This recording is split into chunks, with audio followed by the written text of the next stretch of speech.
أعوذ بالله من الشيطان الرجيم. بسم الله الرحمن الرحيم. ولا تقربوا مال اليتيم إلا بالتي هي أحسن حتى يبلغ أشده وأوفوا الكيل والميزان بالقسط لا نكلف نفسا إلا وسعها وإذا قلتم فاعدلوا ولو كان ذا قربى وبعهد الله أوفوا ذلكم وصاكم به لعلكم تذكرون.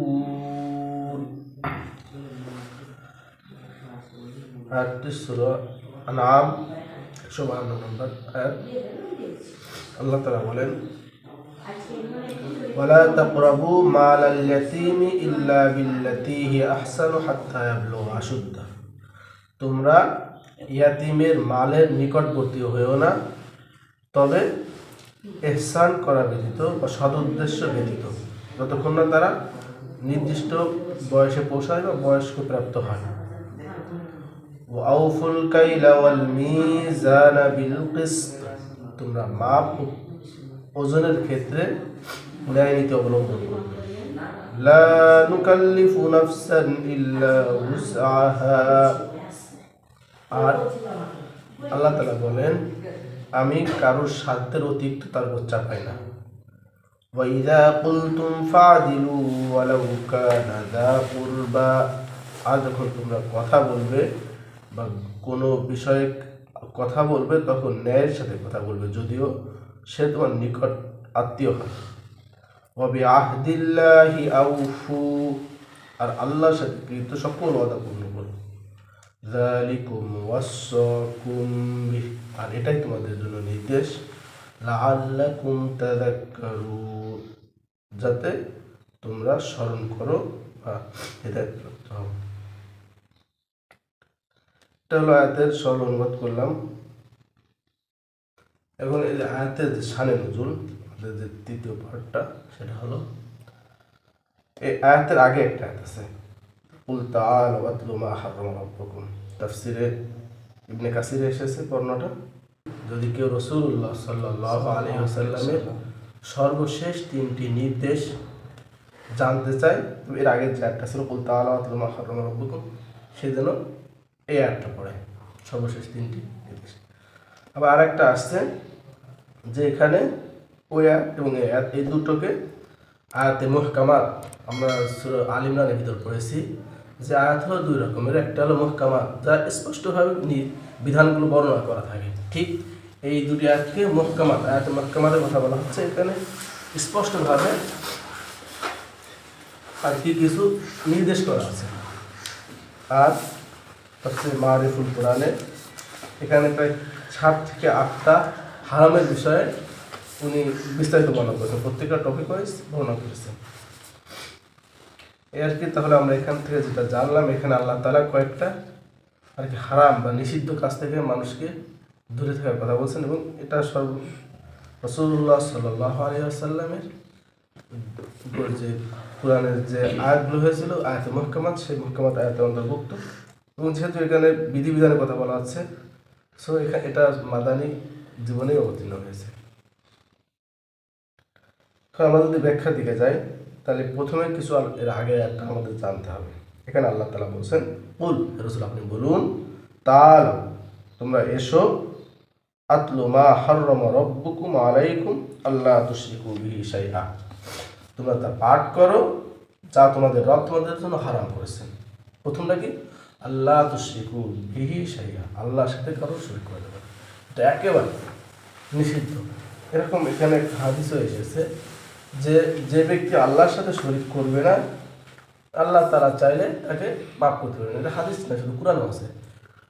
আল্লাহ তাআলা বলেন, আউযু বিল্লাহি মিনাশ শাইতানির রাজীম, ইন্নাল্লাহা লা ইয়াগফিরু বিহি আন ইউশরাকা ওয়া ইয়াগফিরু মা দুনা যালিকা লিমান ইয়াশা। নিশ্চয় আল্লাহ তাআলা ইন্নাল্লাহা লা ইয়াগফিরু বিহি আন ইউশরাক, আল্লাহ তাআলা শিরকের গুনাহ ক্ষমা করবেন না। ওয়াগফিরু মা দুনা যালিকা লিমান ইয়াশা। এছাড়া আল্লাহ তাআলা যেটা ইচ্ছা চাইলে ক্ষমা করতে পারেন, চাইলে ক্ষমা নাও করতে পারেন, কিন্তু আল্লাহ তাআলা কখনোই শিরকের গুনাহ ক্ষমা করবেন না। অর্থাৎ কেউ যদি শিরিক অবস্থায় মারা যায় সে কনফার্ম জাহান্নামী। এখানে কোনো আর কি আল্লাহ তাআলা তার উপর যে দয়া করবে এরকম কোনো অবস্থায় না, আল্লাহ তাআলা ক্ষমা করবেন না, তার উপর কোনো দয়াও দেখানো হবে না।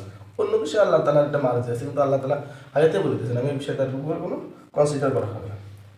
তো সেটাই এখানে বলা হচ্ছে আল্লাহ তুশরিকু বিহি শাইআ, আল্লাহর সাথে কারো শরীক করা যাবে না। আর আমরা জানি যে শিরিকের পরে সবচেয়ে যে কঠিনভাবে যে নির্দেশটা আসছে প্রায় জায়গায় মানে কয়েক জায়গায় এটা আসছে শিরিকের পরে যে অবিল ওয়ালিদাইনি ইহসানা, পিতা মাতার প্রতি সৎ ব্যবহার করবে।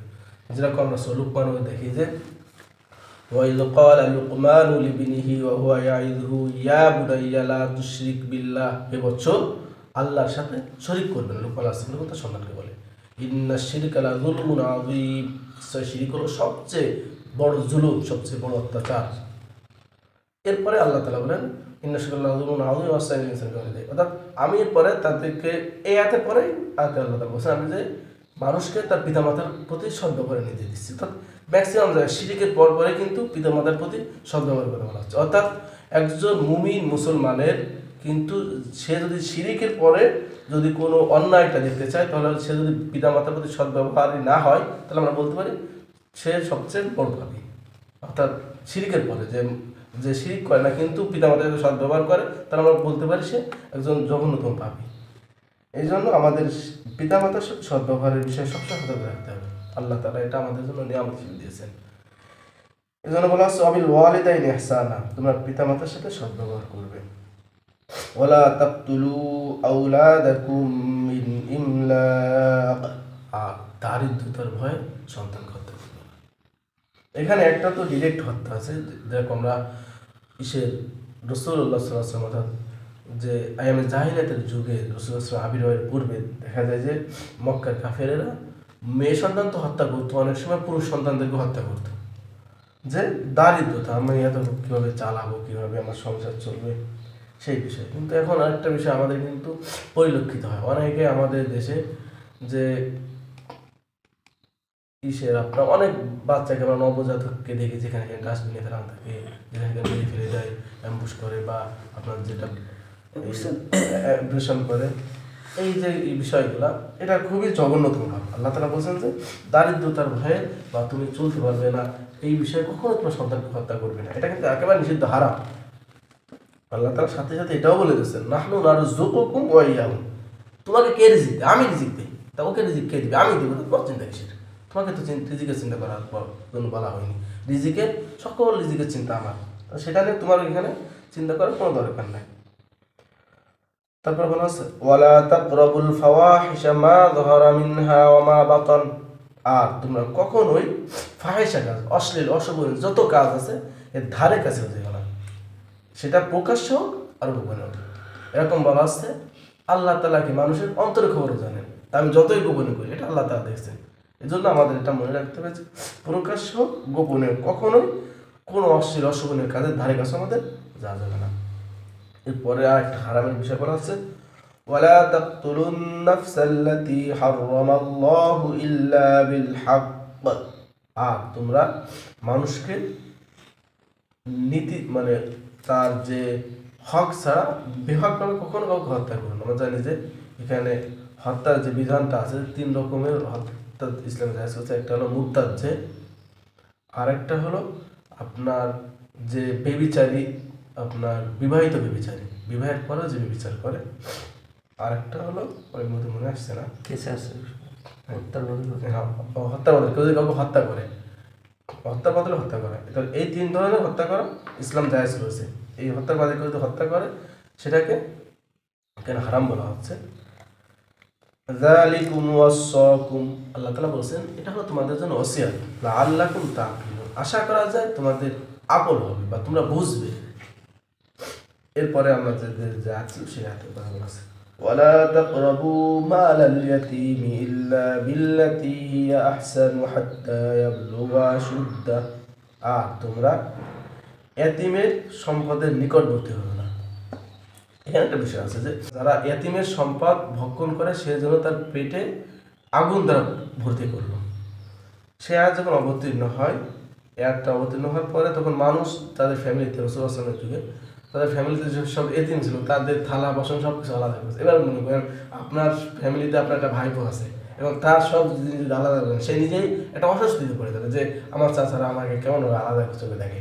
এই জন্য দেখা যাচ্ছে এই বিষয়টা খুবই একটা মানে বাজে অবস্থার সৃষ্টি হলে তখন রাসূলুল্লাহ সাল্লাল্লাহু আলাইহি ওয়াসাল্লামের কাছে গেলে অন্য একটা আয়াত আছে, সেখানে এরকম বলা হচ্ছে যে তোমরা তাদের সাথে সদ্ব্যবহার করো, তাদের সাথে একসাথে থাকো, যদি সেটাকে বেইনসাফের ভিতরে না যায়। সেই কথাটা এখানে তুলে ধরা হচ্ছে যে ওয়ালা তাকরাবু মালাল ইয়াতীম, তোমরা ইতিমের সম্পদের নিকটবর্তী হয়ে না, ইল্লা বিল্লাতি হি আহসান, যদি তোমরা সেখানে সদুদ্দেশ্য থাকে সেটা বাদে, হাত্তা ইয়াবলুগা আশুদ্দাহ, আর এটার সীমা হলো যতক্ষণ তারা বয়স্ক প্রাপ্ত হয়। অর্থাৎ এখানে যেরকম বালিক শব্দটা ধরা হচ্ছে, যেটা আমরা ধরি এরকম, বা তারা বুঝতে পারে, তারা সব কিছুই করতে পারে। এখানে একটা জয়ীফ হাদিস আছে যে এরকম কেউ 45 বছর 50 বছর পর্যন্ত ধরেছে, যদি অবাস্তব এগুলা। এই জন্য আমরা এখানে যে বালিক শব্দটা ধরা হয়েছে, এখানে বয়স্ক প্রাপ্ত কথাই বলা হয়েছে। আমরা যে একটা লোক যখন সে বুঝতে পারবে তার কর্ম, তার বিষয়গুলো সে সব কিছু দেখভাল করতে পারবে, ততক্ষণ পর্যন্ত তার সম্পদের আপনি করে সে যাতে সেটা ভালো হয়, কথা আপনার খাওয়ার ইচ্ছায় বা অন্য কোনো ইচ্ছায় আপনি এটা গ্রহণ করতে পারবেন না, যে যাতে তার উপকার হয়, আপনার উপকার না, তার উপকার। এখানে সেটা বলা হচ্ছে যে ইল্লা বিল্লাতি হি আহসান, যাতে তার উপর সৎ ব্যবহার করতে পারো, সেই উদ্দেশ্যে তুমি সেটা নিকটবর্তী হতে পারো। আমি চিন্তা করলাম যে আমার এক নিকটবর্তী এতিম আছে, তার মনে করেন 2 বিঘা জমি আছে, সে 2 বিঘাতে মনে করেন 20,000 টাকা হারিয়ে পেত, বা মানুষকে দিলে বা চাষাবাদ করলে 20 মণ ধান পেত, আমি নিয়ে 15 মণ দিলাম, এরকম আমার নিজের 5 মণ লাভ হলো, এরকম না। আমি তার যেটা পাই তার চেয়ে অন্যদের দিলে সেটা আদায় হবে না, আমি নিয়ে সেটা ভালো আদায় করে দিলাম। এই যে ভালো কাজগুলো, আপনার সাথে থাকলো, আপনার ফ্যামিলিতে থাকলো, তার খরচ যদি আপনি কিছু বাঁচাইতে, তার দেখভাল ভালো করলেন, এরকম ভালো উদ্দেশ্য থাকলে আপনি সেটা করতে পারেন। কিন্তু আপনার যদি নিজের উপকার বা নিজের ভালো করে তাকে ঠকানো ধারণা থাকে, সেই বিষয়গুলো থেকে দূরে থাকার কথা বলা হচ্ছে। এবং এটা কিন্তু যে হারামগুলোর ভিতরে কিন্তু একটা, যে এতিমের সম্পদ অন্যায়ভাবে হত্যা গ্রহণ করা কিন্তু হারাম। এরপর বলা হচ্ছে ওয়াউফুল কাইলা ওয়াল মিজানা বিল কিসত, আর তোমরা যখন পরিমাপ করবে অথবা ওজন করবে তখন সেটা ন্যায়ের সাথে করবে বা সঠিকভাবে করবে। এরকম বলা হচ্ছে যে ওয়াইলুল লিল মুতাফফিফিন, সকল পরিমাপক ধ্বংস। আল্লাযীনা ইযা ইক্তালু আলান নাসি ইস্তাওফুন, যখন তারা নেয় তার হিসাব বুঝে নেয়, সঠিক টুক নেয়, অর্থাৎ কেউ যদি 5 কেজি কিছু কেনে 5 কেজি নেয়, কম নেয় না। আল্লাযীনা ইযা ইক্তালু আলান নাসি ইস্তাওফুন ওয়া ইযা কালুহুম আও ওয়াজানুহুম ইখসিরুন, আর যখন পরিমাপ করে দেয় তখন ওজনে কম দেয়।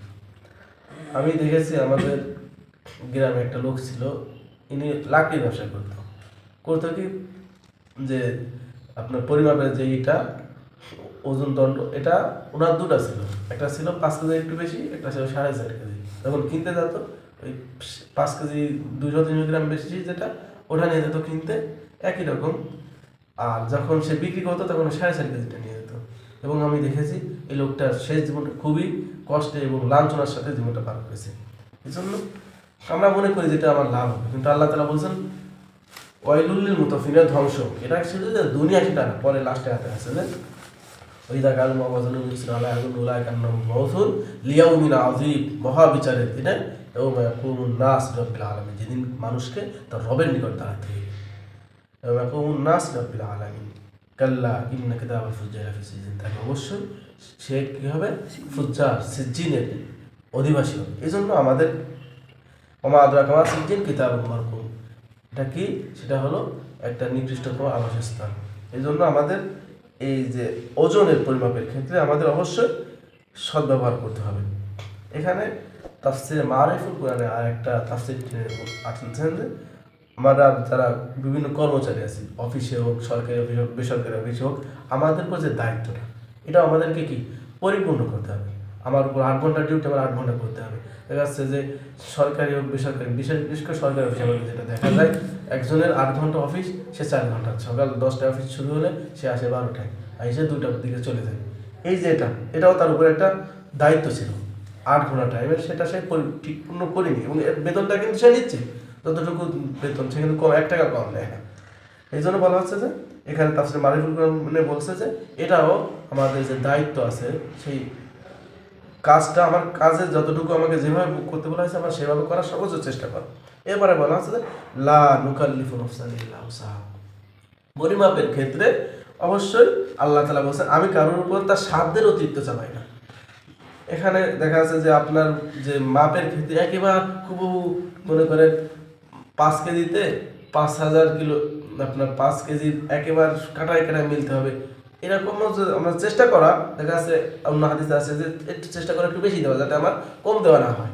তারপরে এরকম বলা আছে যে একটা তাফসীর এসেছে যে হালকা এরপর যদি কম বেশি হয়ে যায়, দেখা যাচ্ছে আপনি সর্বোচ্চ চেষ্টা করেছেন তারপরেও কম হয়েছে হালকা, অর্থাৎ ভুলের কারণে বা অন্য ত্রুটির কারণে আপনি চেষ্টা করেছেন, তারপরে ভুলের কারণে অন্য কোনো কারণ যদি কম হয়ে যায়, তবে হয়তো আল্লাহ তাআলা এটা বলছেন যে তার সাধ্যের অতিরিক্ত আমি কিছু চাপাই না। এটা যদি তার সাধ্যের অতিরিক্ত হয়ে যায় তবে সেটা আমি তারপর চাপাই না। এই জন্য দেখা যাচ্ছে কিছু কিছু তাফসীরকার বলছেন যে আমাদের উচিত হলো হালকা কিছু বেশি দেওয়া। দেখা যাচ্ছে 1 গ্রাম 2 গ্রাম বেশি দিলে তখন আমাদের সমস্যা হবে না, যে তাহলে আমি যতটুকু কমাইছি ততটুকু আমি দিয়ে দিয়েছি। এই জন্য আল্লাহ তাআলা বলছেন লা নুকাল্লিফু নাফসান ইল্লা উসআহা ওয়া ইযা কুলতুম ফাদিলু ওয়ালাউ কানা যা কুরবা। যখন তোমরা কথা বলবে তখন ন্যায়ের সাথে কথা বলবে। এখানে ন্যায়ের সাথে কথা বলা বিচারের কথা বলা হচ্ছে। যখন তোমরা কারোর মধ্যে বিচার করবে তখন ন্যায় কথাটা বলবে, যেটা সঠিক হক সেটা বলবে। ওয়ালাউ কানা যা কুরবা, সাথে সাবধান করে দেওয়া আছে যদিও সে তোমার নিকটাত্মীয় হয়। আমরা নিকটাত্মীয় সম্পর্কে কয়েকটা দাস শুনেছি এবং আয়াতে জানি যে নিকটাত্মীয়দের জন্য অনেক কিছু বলা আছে, প্রতিবেশী নিজের থেকে থেকে দেখভাল করে, কিন্তু এটা হলো কখন আপনার দেওয়ার ক্ষেত্রে, হাদিয়া বা অন্যান্য জিনিসের ক্ষেত্রে, কিন্তু বিচারের ক্ষেত্রে কখনো নিকটাত্মীয়দের প্রতি বা অন্যদের প্রতি কি আলাদা রকম দেখা যাবে না, ন্যায় নীতি প্রদর্শন করতে হবে। এরকম আপনার ইহুদিদের যে ধর্মীয় গ্রন্থগুলো আছে এর ভিতরে তালমুদ বলা হয় এটাকে। তালমুদের ভিতরে ওদের এরকম ওরা, যদি এটা আল্লাহ তাআলা হুকুম না, ওরা নিজেরা বানায় বানায় লিখেছে। এখানে তারা লিখেছে যে যখন বানি ইসরায়েল আর অন্য সম্প্রদায়ের ভিতরে দ্বন্দ্ব হবে তখন যেভাবেই হোক বিচারক বানি ইসরায়েলকে বা ইহুদিদেরকে জিতাই দিবে, অর্থাৎ তাদের ধর্মের বিষয়। কিন্তু আল্লাহ তাআলা বলছেন না, যখনই তোমরা কথা বলবে সে তোমার নিকটাত্মীয় হলেও তোমরা কি করবে, যে সেখানে ন্যায়ের বিষয়টা তোমরা ন্যায়ের সাথে কথা বলবে, সঠিক বিচারটা করবে, যদিও সে তোমার নিকটাত্মীয়। ওয়াবিআহদিল্লাহি আউফু, আর তোমরা কি করবে আল্লাহ তাআলার সাথে যে ওয়াদাগুলো আছে এই ওয়াদাগুলো তোমরা পূর্ণ করবে। যালিকুম ওয়াসসাকুম, আর এটা তোমাদের জন্য ওসিয়াত বা নির্দেশ। লাআল্লাকুম তাযাক্কারুন, আশা করা যায় তোমরা এই উপদেশটা গ্রহণ করবে। এটা ছিল আজকে আমাদের যে তাফসীরের আয়াত। এই আয়াতের মোটামুটি যতটুকু তার ততটুকু, তাহলে আমরা আয়াতের যে সার সংক্ষেপ বা শিক্ষাটা আসছে সেটা হলো ইয়াতিমের মাল তার কল্যাণের উদ্দেশ্য ছাড়া তার ধারে কাছেও যাওয়া যাবে না, তার যদি কল্যাণ উদ্দেশ্য থাকে সেটা বাদে। আর পরিমাপ বা ওজন করার ক্ষেত্রে সঠিকভাবে পরিমাপ করা, আর হলো যখন কথা বলবে বা বিচার করব সে নিকটাত্মীয় হলেও আমরা সঠিক বিচার করব। এই কয়েকটা আজকের আয়াতের যে শিক্ষা ছিল 4টা। আল্লাহ তাআলা যেন আমাদেরকে শিক্ষা গ্রহণ করার তৌফিক দান করেন। সুবহানাল্লাহি ওয়া বিহামদিহি, আশহাদু আল্লা ইলাহা ইল্লাল্লাহ, আস্তাগফিরুকা ওয়া আতুবু ইলাইহি।